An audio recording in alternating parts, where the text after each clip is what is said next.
28 de septiembre del año 2025, vamos a estudiar una parte importante del tema de la gracia. Es acerca de el precio pagado. Ese es nuestro título. Y como subtítulo o tema principal dentro de este apartado es la ley del mérito. Oremos. Amado Padre Celestial, Creador de la tierra, Señor, rogamos que por esa gracia infinita y amor y misericordia que nos tienes, traigas tú, Señor, la revelación de tu palabra, que podamos recibir, Señor, la libertad que produce la liberación y el gozo de tu revelación, que podamos caminar más cerca tuyo y actuar, Señor, para poder tener la libertad, que tú tengas la libertad de expresar a Jesucristo en nuestra vida, Señor. Copiando aquella imagen celestial acá en la realidad terrenal, como fuimos enseñados esta mañana. Gracias, Señor, te damos en el nombre de Jesucristo. Amén. Deuteronomio 28, versículo 1, dice, y sucederá que si obedecieres diligentemente al Señor tu Dios, cuidando de cumplir todos sus mandamientos que yo te mando hoy, el Señor tu Dios te pondrá en alto sobre todas las naciones de la tierra. Y todas estas bendiciones vendrán sobre ti y te alcanzarán si obedeces al Señor tu Dios. Bendito serás en la ciudad y bendito serás en el campo. Dios bendiga su palabra. Vemos, este es el capítulo 28, en sus primeros 15 versículos, nos hablan de todas las bendiciones que Dios da condicionalmente por obediencia. Es un sí condicional. Esta obediencia, al ser cumplida, constituye el mérito necesario para acceder a las bendiciones de Dios en el antiguo pacto. Toda bendición de Dios en el antiguo pacto, desde Moisés en adelante, estaba necesariamente ligada a obedecer los mandamientos. El hecho de obedecer te colocaba en un mérito y ese mérito te permitía recibir la bendición. Esto es tal como está planteado para el pacto de la ley. En Deuteronomio 8, versículo 1 dice, cuidaréis de poner por obra todo mandamiento que yo os ordeno hoy, para que viváis y seáis multiplicados y entréis y poseáis la tierra, la cual juró Jehová a vuestros padres. Asimismo, la observancia cuidadosa, es decir, responsable, reverente y completa, para cumplir los mandamientos, es el mérito requerido para vivir dentro de la promesa, poseyendo. No, Israel representa la promesa, era la tierra de promesa, pero si tú querías vivir en la promesa, manifestar la promesa, tener la promesa, cuidadosamente tenías que obedecer para así llenar los requisitos de Dios, estar en el mérito correcto para recibir y poseer la promesa. Ahora, el juramento a Abraham, Isaac e Israel fue por gracia. Antes de este pacto de ley, fue por gracia y promesa. En el acto de la fe de Abraham al creerle a Dios y estar dispuesto a entregar a Isaac en sacrificio.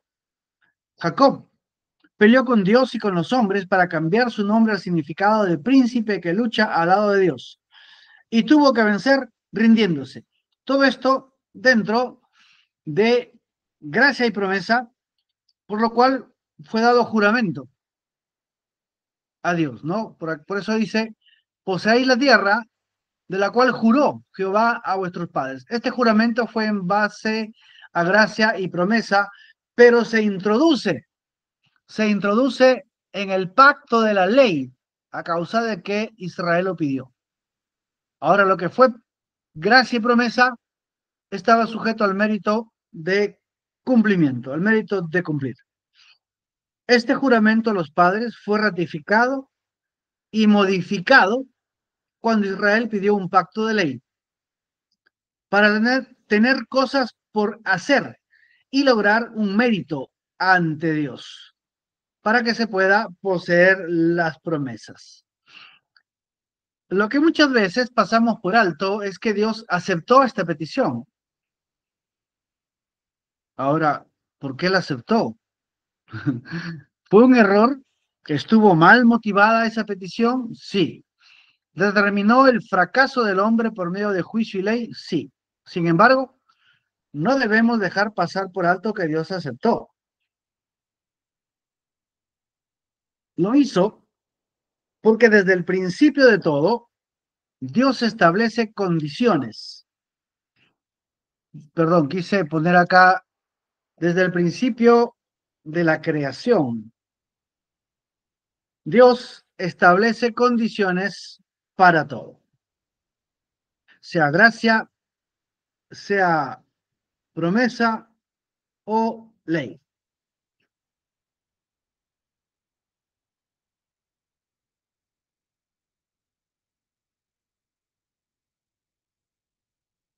Bien, sigamos.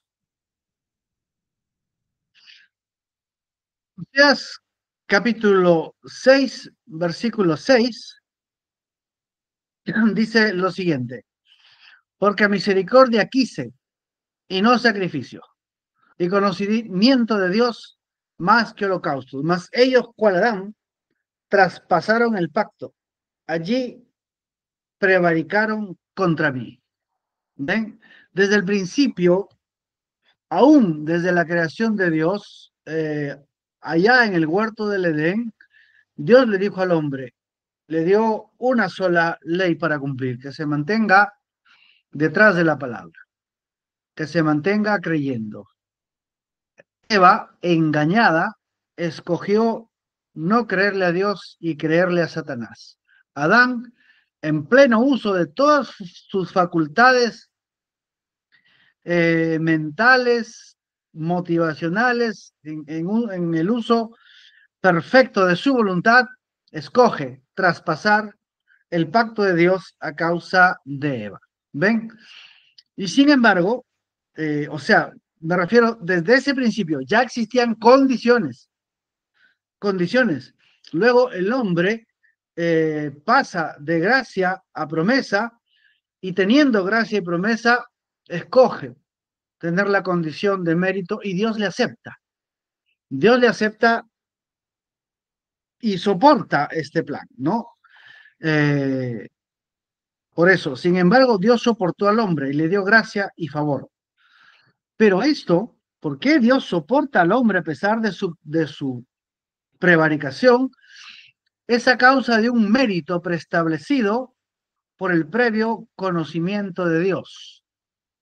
Es decir, eh, Dios entiende este peso del mérito de acuerdo a su perfecta justicia, pero en su preconocimiento, por cuanto Él era eterno y vive en todos los tiempos, ya sabía lo que iba a venir.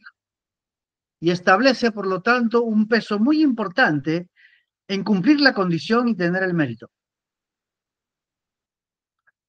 En Apocalipsis 13:8 dice, hace referencia al libro de la vida del Cordero, que fue inmolado desde el principio del mundo.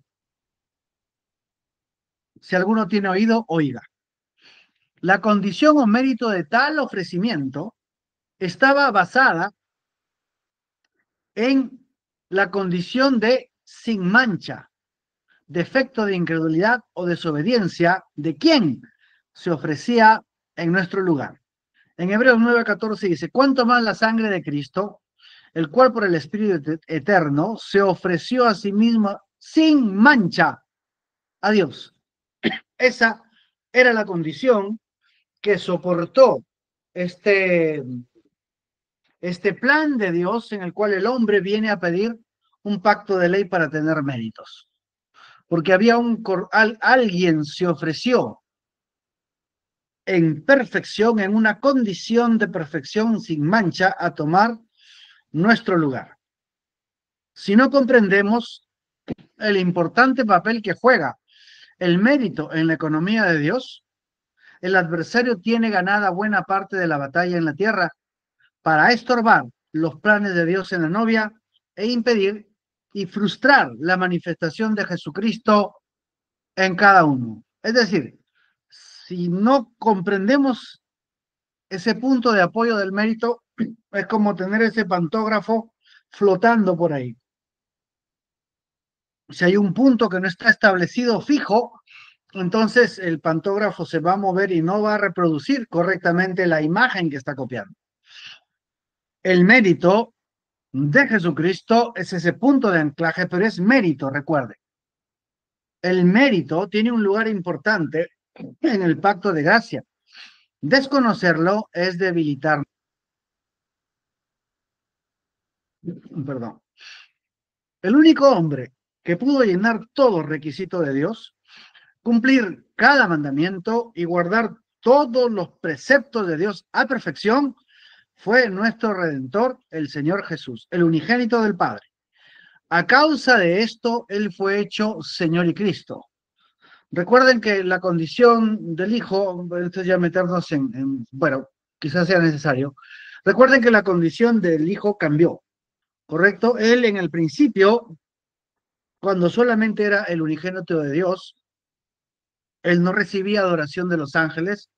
Él era, digamos, como un arcángel más, como Miguel, el príncipe de los ejércitos de Dios, pero nada más. El único que recibía adoración en los cielos era Dios. Pero luego cuando el Hijo se ofrece a sí mismo para ser introducido en el mundo, dice la Biblia que cuando el Hijo fue introducido en el mundo, es decir, cuando nace allá en el pesebre, Dios dice, adórenle los ángeles de Dios. Eso está en Hebreos capítulo 1. Entonces, recién en la primera vez que los ángeles bajan y adoran al Hijo, porque el Hijo estaba habitando el cuerpo, el santo ser que nació, el cual era carne y sangre de Dios el Padre, dándole un cuerpo al Hijo. ¿Ven? Y luego de eso, cuando ya los ángeles le adoran en ese cuerpo al Hijo, él, a causa de su obra, muerte y resurrección, es hecho Señor y Cristo. No lo era antes, fue hecho. Entonces, él, en mérito a su obra y su sacrificio, recibe la adoración de los ángeles, de los hombres, la autoridad sobre todo nombre que se nombra, es hecho Señor y Cristo, y por su mérito y su obra, él se sienta en el trono de la majestad en las alturas y nos entrega a nosotros su nombre.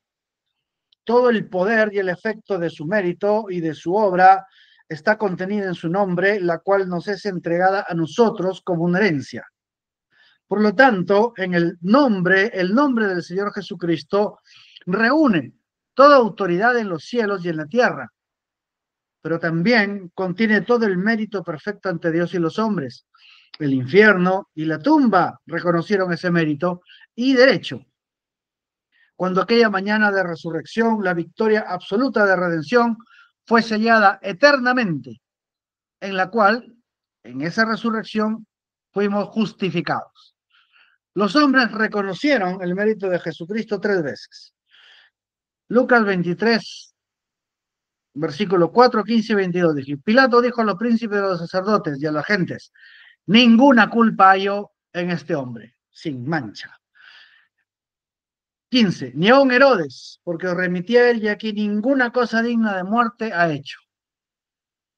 Otra vez, les dijo la tercera vez, ¿qué mal ha hecho este? Ninguna culpa de muerte ha hallado en él. ¿Ven? O sea, el mundo, la autoridad hegemónica, el principado gobernante del mundo en ese tiempo que era Roma, reconoce 3 veces que el hijo era perfecto, no había en él culpa social, nunca se pasó de la luz roja como nosotros, nunca hizo nada, nada, nada, es decir, no tiró un papelito en el suelo, no transgredió ninguna ley social, moral, ni la ley de Dios, ni la ley de Roma, no había nada en él, era intachable. Ahora, el cielo y el infierno también reconocieron, porque dice en Romanos 1:4, el cual fue declarado Hijo de Dios con potencia, con poder, según el Espíritu de Santidad, por la resurrección de los muertos, de Jesucristo nuestro Señor. Imagínense, o sea, perfecto en todo sentido, un mérito al 100%, habiendo cumplido todo.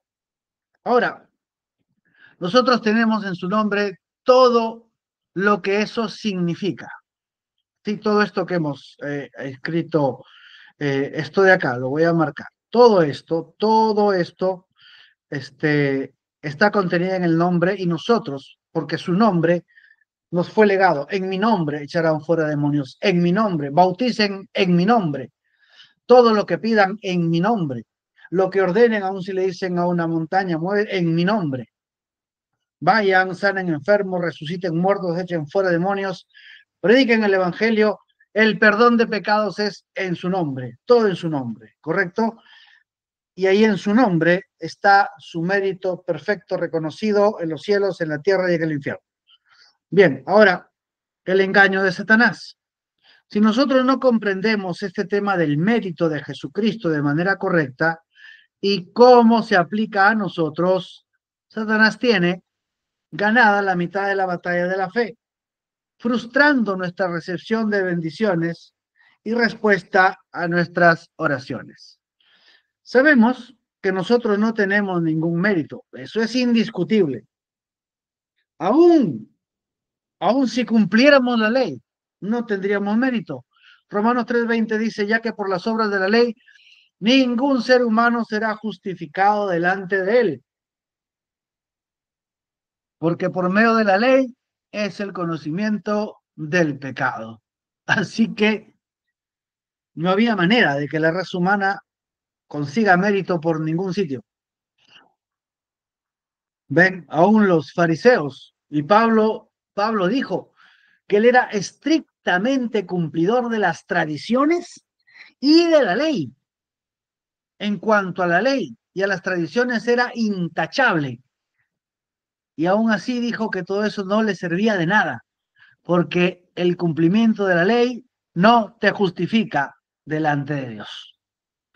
Al ser nacidos de carne y sangre, concebidos en pecado, formados en maldad y viniendo al mundo hablando mentiras, toda obediencia nuestra está descalificada por genética, por naturaleza, porque es imposible que la carne pueda producir santidad.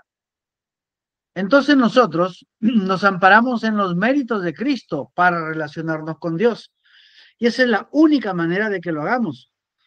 Sin embargo, eso solamente es la mitad de las cosas, solo una cara de la moneda, los méritos de Cristo. Entonces, cuando venimos a Dios con nuestras oraciones, le pedimos algo a Dios en el nombre del Señor Jesucristo en sus méritos. Pero sabemos que nosotros no tenemos ningún mérito y no hay habilidad alguna en la que podamos confiar. Es allí, atentos a esta parte, hermanos, es allí donde el razonamiento, aliado de Satanás, recibe la inspiración del infierno. Y aunque sabemos que es así, que no tenemos mérito, no deja de tener razón.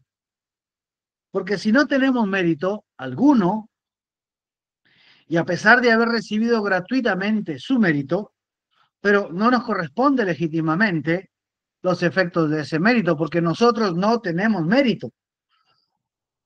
¿Y cuáles serían los efectos de ese mérito? La respuesta a la oración, la petición o la promesa que pedimos. El razonamiento oculto en el corazón dice, estamos pidiendo a Dios algo que es injusto porque no lo merecemos. Estamos pidiendo que Dios quiebre su ley de merecimiento. Recibir se convierte en ilegítimo. Aunque Dios con su soberanía nos da lo que pedimos, sigue siendo algo que no corresponde porque no lo merecemos. Es pura gracia, ¿sí? Y así la gracia se convierte en injusticia. La gracia se convierte en injusticia, pues al no merecer no deberíamos recibir. Es como que Dios está quebrando su justa y santa ley al darnos algo que no nos corresponde. Lo hace por gracia, pero somos indignos de recibir. Como que burlamos la justicia, como que es algo parecido a la vara, ¿no? Colocándonos de favor en un lugar que no nos corresponde. Quizá papá tiene un buen amigo en una empresa, en el gobierno, y bueno, oye, dale trabajo a mi hijo, sí, pero ¿Qué sabe tu hijo? ¿Qué estudió? Bueno, administración, pero la verdad que ha salido jalado siempre. Creo que no llegó ni a bachiller. Ya no importa, consíguele ahí en, me olvido la avenida donde falsifican todo. Y viene con un cartón falsificado. Ya, eso lo sabe el dueño de la empresa. Y lo ponen de administrador, porque es amigo. Y bueno, después a otro lo bajan a jefe, alguien que le correspondía por mérito. Y lo hacen hacer el trabajo, ¿no? Y el embarado a Zángaro, sí, ahí en Azángaro es donde falsifican todo, ¿no? Y este embarado con su título de Azángaro está en un escritorio grande, con dice ahí gerente, ¿no? No le corresponde. Entonces como que es algo así la gracia, no te corresponde, pero te ponen en un buen lugar, no te corresponde, pero te sientan juntamente con Cristo en lugares celestiales, pero tú sabes que no te corresponde. Entonces como que la gracia se vuelve injusticia, se burla la justicia mediante el artificio de la gracia, como que es algo ilegítimo, no nos corresponde, pero Dios lo fuerza con su soberanía. Santo Dios la empresa y lo fuerza. No, sí, es bueno con nosotros, pero es injusto. Y por ello se establece que Dios está haciendo lo injusto por amor, sí, por amor, pero es incorrecto. Esta, hermanos, es una actitud oculta del corazón, algo que nos descalifica internamente. Con esta actitud no resuelta, verdaderamente será muy difícil recibir algo de parte de Dios. Dios que mira el corazón, mira un enorme agujero en la base del barco. No llegaremos a ningún sitio con ella. Esta actitud es un razonamiento oculto basado en el verdadero hecho que no merecemos, pero que Dios nos da por gracia. Y hay una sensación de que sabemos que no merecemos. Y, y bueno, ahí es donde Satanás tiene esa actitud oculta que arruina nuestra fe. Y es porque no conocemos, perdón hermano, no conocemos el intercambio de mérito por pecado. Si comprendemos la ley de Dios respecto del mérito, pero también respecto de la ley de redención y la ley del intercambio. A la ley de redención yo le he dado un título para que un poquito podamos entender. Sí, ley del intercambio.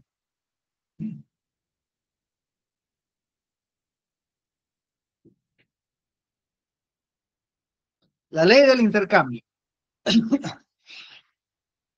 se estableció precisamente,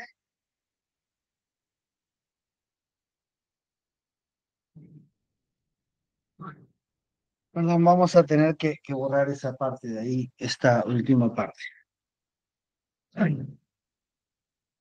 Lo siento. Bien, regresemos. Si comprendemos la ley de Dios respecto del mérito, pero también respecto de la ley de redención y la ley del intercambio, establecido precisamente como la base del fundamento mismo de la creación antes de que algo fuera creado, la ley del intercambio. Segunda de Corintios 5:21 dice, el que no conoció pecado, por nosotros lo hizo pecado, para que nosotros fuésemos hechos justicia de Dios en él. Esta no es una figura gramatical, tampoco una alegoría, ni un simbolismo, es un hecho fáctico, objetivo, basado en el fundamento mismo de la creación. Recuerden, la creación fue fundamentada, fue hecha, fue iniciada bajo el fundamento del Cordero inmolado. Antes de que existiera el primer ángel, el primer arcángel o lo que Dios haya creado, ya el Cordero de Dios fue inmolado por nosotros y había un libro con los nombres de cada uno de nosotros escrito, el libro de la vida del Cordero. Y sobre el libro de la vida del Cordero fue establecida la creación y se hicieron los cielos, la tierra, todo su ornamento y el paraíso y todo lo que se hizo era en base a ese fundamento. Por eso Dios pudo tomar a derramar la sangre de animales para volver a tener comunión con Adán, por medio de un reemplazo, por medio de un intercambio entre la vida de un inocente y el pecador. Intercambiamos nuestro pecado por su justicia. Su obediencia y sus méritos son colocados sobre nosotros, por cuanto la justa, santa y perfecta ley de Dios aceptó la muerte del inocente, quien se hizo pecado, no pecó, se hizo, se convirtió en nuestro pecado, y así Él nos convirtió en su justicia, su mérito y su derecho. Nuestro material corporal cambió de carne a justicia, siendo renacidos de simiente real, incorruptible de la palabra misma de Dios o del ser mismo de Dios. Esto no es para ser comprendido ni explicado, es para ser creído. ¿Bajo cuál mecánica? ¿Cómo funciona? ¿Cómo es que se dio? No lo sabemos. Importa la dinámica, importa lo que eso produce. Entonces ahora los méritos de Cristo toman el lugar y reemplazan nuestra carencia de méritos. Su resurrección ratifica y certifica y dan legitimidad a nuestra justificación. Entonces, ¿qué es justificación? El significado completo de justificación tiene tres partes. Primero, nunca hicimos nada malo porque fuimos perdonados. Perdonados significa en el mensaje que estamos perdonados del pecado de la incredulidad, de todos sus frutos, de todas las acciones pecaminosas. Se nos quitó el deseo de pecar y se nos dio nueva naturaleza, es decir, nuevo nacimiento. Eso es perdón. Y estamos ante Dios en la condición de perfección. Nunca pecamos, según Dios. Segundo, los méritos de Cristo nos son imputados, son puestos sobre nosotros, convirtiéndonos en material de justicia mediante la muerte, la cual pagó el pecado, satisfaciendo la perfecta justicia de Dios, y por esa muerte somos perfectos a los ojos de Dios. Es algo justo que seamos perfectos porque nuestro pecado murió en la cruz, un intercambio. La naturaleza de Cristo, el poder de obediencia, la santidad perfecta, viene a morar en nosotros, y aunque nuestro cuerpo esté sujeto a la muerte física, estamos revestidos de justicia y mérito del Señor Jesucristo, con derecho a poseer el efecto de ese mérito y obediencia, es decir, poseer toda promesa escrita en la palabra. Entonces, por medio de la fe, el arrepentimiento, la entrega al Señor, ¿cuál es nuestra posición en Cristo? Romanos 5:1 dice, justificados pues por la fe, tenemos paz para con Dios por medio de nuestro Señor Jesucristo, por medio de este intercambio. Hebreos 10:14, porque con una sola ofrenda hizo perfectos para siempre, perdón, a los santificados. Romanos 8:1. Ahora pues, ninguna condenación hay para los que están en Cristo Jesús, porque la ley del Espíritu de vida en Cristo Jesús me ha librado de la ley del pecado y de la muerte. Ahora, en la posición que Cristo nos coloca por sus méritos, es legítimamente justo que poseamos lo que pedimos, porque los requisitos de Dios han sido llenados por Jesucristo y su mérito justifica que poseamos lo que pedimos en su nombre. Entonces, al pedir en su nombre, bajo perdón y justificación, estamos revestidos de su justicia y de sus méritos. Por lo tanto, Dios, en pleno ejercicio de su ley, de manera correcta, satisfactoria, íntegra y legítima, nos da lo que corresponde en atención a la vida justa, perfecta y santa que vivió nuestro Redentor. Y Él nos hizo en justicia acreedores de la bendición, porque Jesucristo obró justicia y santidad de acuerdo a la ley, y en su nombre somos identificados en Él para recibir de manera legítima nuestras peticiones. No es un favor, es justicia. ¿Por qué somos acreedores? Bueno, Santiago dice que si alguno trabaja, el salario no se le cuenta como gracia, sino como deuda. Bueno, aquí hubo alguien que sí trabajó. Nosotros no trabajamos, pero él trabajó. Es decir, el dueño ve el trabajo cumplido, pero ese trabajador nos dio su cheque a nosotros y puso nuestro nombre en su cheque y nos dice, yo trabajé por ti, ve y cobra.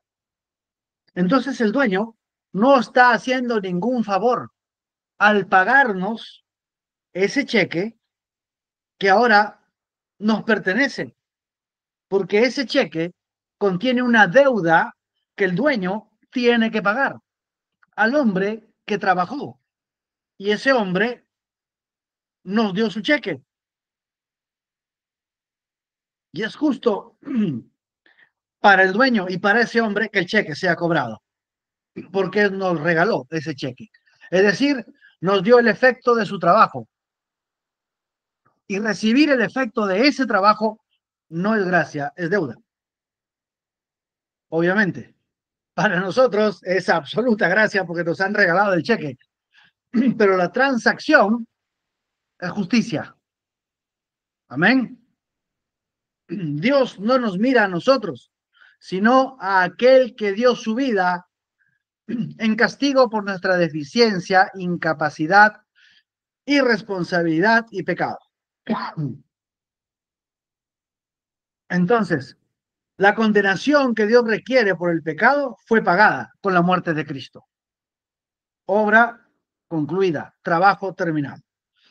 El mérito que Dios requiere fue llenado por Cristo, porque fue una obra completa y perfecta.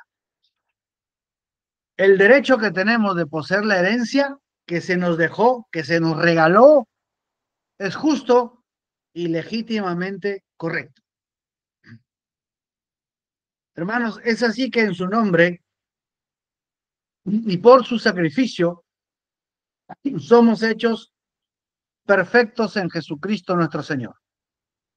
Él llenó los requisitos de Dios por nosotros para que sea justo, correcto y verdadero el hecho de que poseamos nuestra herencia y promesas, recibir nuestras peticiones personales a causa de su nombre. Amén. Bueno, hermanos, yo sé que para ustedes este tema puede ser conocido, puede ser que lo entendamos en la mente, puede ser que esté claro, pero seamos un poquito más precisos respecto de los alcances de lo que esto significa.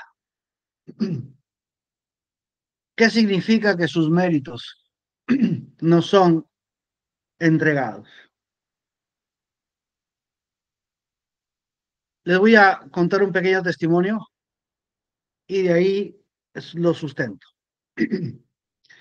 Recién comenzaba yo en el ministerio y un anciano de la iglesia me llama. Ellos sabían que el pastor de la iglesia me había colocado como su mano derecha bajo una inspiración del Espíritu y bueno, iba haciendo esa labor de orar por las personas y me llama este anciano a su casa y me dice, hermano, mi hijo quiere hablar con usted. Era un chiquillo como de, creo que 11 años o por ahí. Y el papá no lograba hacerlo entrar en razón a su hijo. Y ya rendido de la insistencia del hijo me llama. ¿Cuál era la petición del niño? Bueno, el niño era un cero a la izquierda, conforme las palabras del padre, un verdadero inepto en matemáticas. Pero el niño creía que si yo ponía mis manos sobre él y oraba, Dios lo iba a convertir en un genio en las matemáticas. Bueno, tuve que cerrar mi bocota porque quería explicarle al muchacho que tiene que estudiar, tiene que esforzarse, tiene que aprender, pero eh, mucho tiempo atrás, antes de que yo entré al ministerio, yo sabía que yo no me iba a meter nunca contra la fe de nadie. Si alguien tenía fe, eso lo aprendí de hermano Branham. Él dijo que si alguna persona tenía fe para pedirle a Dios caminar con él y salir de este mundo sin probar muerte, dice el hermano Branham, yo no me metería en contra de eso, aunque yo no tengo la fe, yo no desanimaría a mi hermano y que él siga creyendo lo que quiere creer. Me acordé de eso y dije, bueno, recordando también la proverbial fe de los niños, dije, bueno, Señor, este niño cree, yo voy a orar por él en tu nombre y será tu responsabilidad lo que pase de aquí en adelante, ¿no? Entonces, efectivamente, puse mis manos, traté con todo mi corazón de hacer una oración inspirada, eh, que sea la fe de este niño conectándose con Dios y yo simplemente ser un canal eh, sin pensamiento, porque no tenía yo manera de razonar estas cosas. Bueno, terminé la oración, el niño se le veía contento, pero nada más. Pasó el tiempo, casi a fin de año, esto ocurrió, diríamos, a ver, casi eh, por junio, por ahí. Recordé meses después y busqué al padre. Y así como quien no quiere la cosa, como de costado, de refilón, así como para no comprometerme, le dije, hermano, ¿y cómo va? ¿Cómo va su niño? Me dice, hermano, ¿verdad? Tiene el primer puesto en matemáticas. Ha destacado tremendamente. Es un milagro, me dice. Pucha, dije, ah, qué bueno, le dije, no, pero en mi corazón dije, wow. Es que claro, hermano, nosotros estamos tan llenos de las ideas y los requisitos de este mundo que no entendemos lo que, lo que realmente significa pedir en el nombre de Jesucristo y en sus méritos. Ven, la Biblia dice que de la boca del Señor proviene el conocimiento y la sabiduría. Dios inventó las matemáticas, absolutamente. Entonces, en Proverbios dice que Dios trazaba con compás la sobrefaz del abismo. En Job, creo, Job, Proverbios. Entonces Dios sabe trigonometría y para saber trigonometría tuvo que haber pasado por álgebra, por aritmética. Y bueno, Dios inventó las matemáticas verdaderas. Entonces, no vamos a decir que Jesús no las sabía. Obvio que Jesús sabía matemáticas. Entonces, la sabiduría de Dios en matemáticas, al ser pedida en el nombre de Jesucristo, entonces Jesús en este niño cumplió todos los requisitos de conocimiento y de sabiduría para las matemáticas. Y un niño que nunca en todos sus años anteriores no había demostrado ninguna habilidad para las matemáticas de pura gracia, por cuanto el verdadero mérito y requisito de conocer matemáticas del Señor Jesucristo fue puesto sobre ese niño. Y ese niño destacó. ¿Qué estoy diciendo? O sea, si eso es así, eso es en cualquier cosa. Pongamos el ejemplo de una persona que tiene diabetes. ¿Por qué tiene diabetes? Bueno, toda su vida ha comido crema chantilly, es adicto al azúcar, le encanta Coca-Cola, él piensa que el agua es solamente para lavarse, pero para beber Coca-Cola es más. Si pudiera hacer la sopa con Coca-Cola, la haría. Él toma de lonche un panetón con gaseosa y la cena siempre va a ser pizza, etcétera, etcétera. Es decir, esta persona ha acumulado a lo largo de los años todas las causas y todos los errores para tener un cuerpo enfermo. Y en este estado de enfermedad, él se da cuenta de su miseria y clama a Dios. ¿no? Entonces, a- am- digamos, horizontalmente entre los hombres, es justo y correcto que este hombre esté enfermo porque nunca se cuidó y siempre hizo lo malo respecto a su cuerpo y es correcto, justo es el resultado natural que esté enfermo. Entonces, él ora al Señor en el nombre de Jesucristo. Y entonces miremos la otra parte. Jesucristo jamás tomó una Coca-Cola, jamás comió una pizza.